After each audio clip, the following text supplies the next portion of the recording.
Telangana state narcotics bureau गच्ची बावली police Cyberabad commissionerate के कोंडापुर में मुनक्किदा रेप पार्टी का पर्दाफाश करते हुए 6 अफराद को गिरफ्तार कर लिया। तफसीलात के मुताबिक एक मुसद्दक़ा इत्तला पर पुलिस ने कार्रवाई करते हुए कोंडापुर में वाक़ flat number 403 Rajeshwari Nilayam service apartment पर छापा मारते हुए एक खातून समेत 6 अफराद को हिरासत में ले लिया गया और मंशियात बरामद कर ली गई।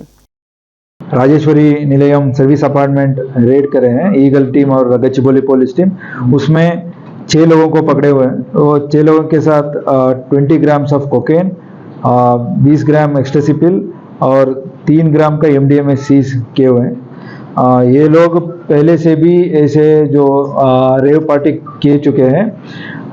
राजमंड्री में और गोवा में भी एक मनदीप बोल के दूसरा बंदा है, उसके साथ मिलके ऐसे दूसरे जगहों में भी ये रेव पार्टी ऑर्गेनाइज करके उधर भी पार्टिसिपेट किए हुए हैं। अभी ऐसे एक पार्टी इधर करने के लिए आए थे, हमको इंफॉर्मेशन मिला, जाके उनको पकड़े हुए हैं।